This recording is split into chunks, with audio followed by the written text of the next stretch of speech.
दिल्ली के अंदर मोहल्ला क्लिनिक का हल्ला जारी है। एक तरफ रेखा गुप्ता सरकार एक के बाद एक मोहल्ला क्लिनिक पर ताला लटका रही है, ये बोलकर कि मोहल्ला क्लिनिक का हाल बदहाल है। दूसरी तरफ केजरीवाल के नेता बीजेपी पर लगातार हमलावर हैं, ये बोलकर कि भाई देखो हमने तो पहले ही कहा था कि ये सब होने वाला है। और अब 250 मोहल्ला क्लिनिक को बंद करने के आदेश के बाद से आपकी प्रदर्शन मंत्री और उनके साथ लंबा वक्त जेल में गुजार चुके सत्येंद्र जैन बीजेपी को कोसने में लगे हैं। मगर बड़ा सवाल यह है कि आखिर मोहल्ला क्लिनिक पर ताला लगाना सही है क्या? क्योंकि आम आदमी पार्टी तो इसे ऐसी व्यवस्था बताती थी जिसकी तारीफ अमेरिका तक ने कर दी थी। तो चलिए जानते हैं कि आखिर मोहल्ला क्लिनिक को बंद करने के आदेश के पीछे क्या कारण है।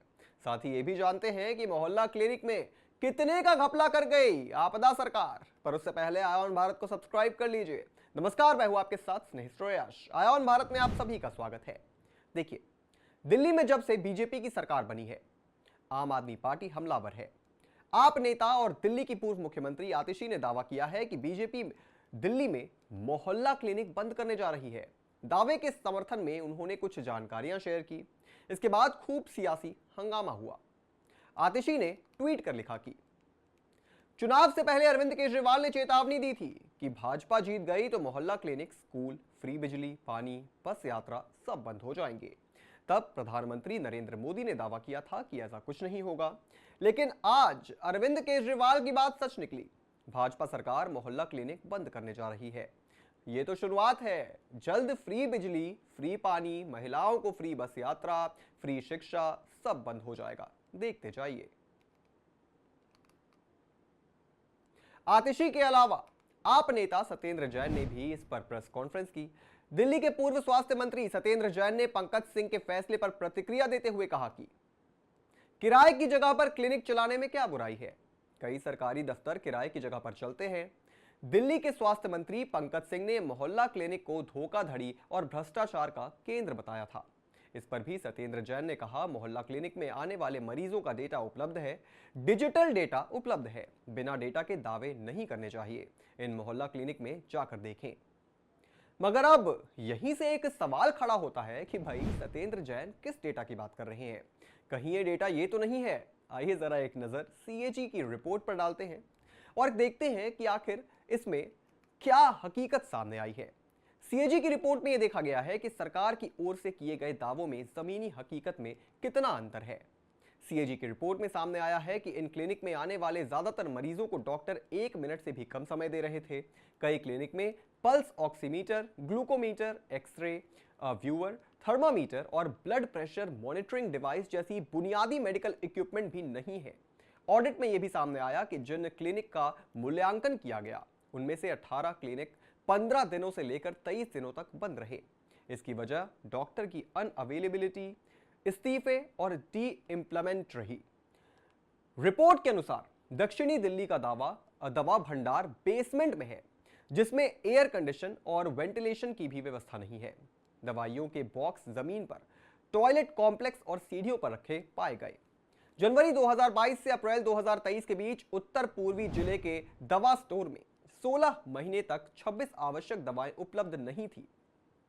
इस तरह के स्टोर्स में डिस्पेंसरीज के लिए 10 से 37% दवाएं नहीं थी। वहीं साल 2016 से 2020 के बीच करीब 17 लाख स्कूली छात्रों में से सिर्फ 2,81,000 से 3,51,000 छात्रों की स्वास्थ्य जांच हो पाई।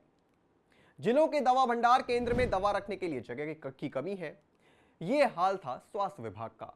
मोहल्ला क्लिनिक की निगरानी में भी लापरवाही बरती गई। इनका इंस्पेक्शन ना के बराबर हुआ। मार्च 2018 से मार्च 2023 के बीच 218 मोहल्ला क्लिनिक के 11,191 निरीक्षण हो जाने चाहिए थे, जबकि महज 175 निरीक्षण हुए। डॉक्टरों और बुनियादी सुविधाओं की कमी के कारण आयुष की डिस्पेंसरीज भी बदहाल हैं। 68% आयुर्वेदिक, 72% ग्रीक और 17% होम्योपैथी डिस्पेंसरीज में सप्ताह में 6 दिन ओपीडी नहीं चल पाती हैं। इससे इनमें मरीजों की संख्या 19% कम हो गई। साल 2016 और 17 में इन डिस्पेंसरीज में करीब 34,72,000 मरीजों का इलाज कराया गया, जो 2022 और 23 में घटकर 28,13,000 रह गया। डिस्पेंसरीज में 42% आयुर्वेदिक दवाई और 56% ग्रीक दवाएं नहीं है। आपको जरा पॉइंटर्स में भी बताते हैं कि सीएजी रिपोर्ट में प्रॉपर मोहल्ला क्लिनिक घोटाले में क्या है।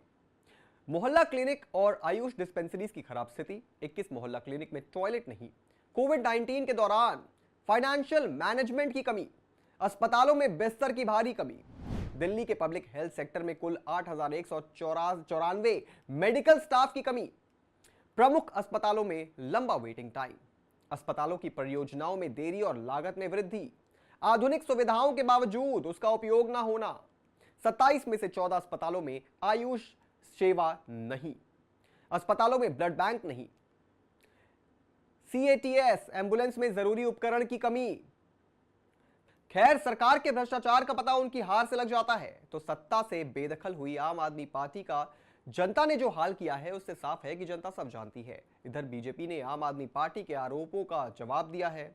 दिल्ली बीजेपी अध्यक्ष वीरेंद्र सचदेवा ने कहा है कि अरविंद केजरीवाल जो भ्रम फैला रहे हैं वह बेबुनियाद है। मोहल्ला क्लिनिक बंद नहीं हो रहे हैं, लेकिन अरविंद केजरीवाल और सत्येंद्र जैन के भ्रष्टाचार की दुकान जरूर बंद हो रही है। फ्री टैक्स के नाम पर जिस प्रकार से घोटाला किया गया, अगर हमारी स्वास्थ्य मंत्री उसकी जांच करने की बात कह रहे हैं तो इन्हें लगता है कि मोहल्ला क्लिनिक बंद होगा। वीरेंद्र सचदेवा ने कहा 75,000 लोगों से जुड़ा घपला है, विजिलेंस जांच चल रही है और जो रिपोर्ट आई है वह भी बताती है कि यह बहुत बड़ा घोटाला है। कैसे फर्जी डेटा तैयार किया गया वह सब कुछ रिपोर्ट में है। चलिए, सियासत चलती रहेगी, सच्चाई सामने आ जाएगी, मगर कुल मिलाकर बात यह है कि जनता के स्वास्थ्य से खिलवाड़ नहीं होना चाहिए। सियासत के रंग में रंगना नेताओं की पहचान है, उस रंग को भंग कर मतदान करना जनता का अभिमान है। इस पूरी खबर पर आप क्या सोचते हैं दोस्तों, हमें कमेंट करके जरूर बताएं और भी तमाम बड़ी खबरों से जुड़े रहने के लिए आप देखते रहें आय ऑन भारत।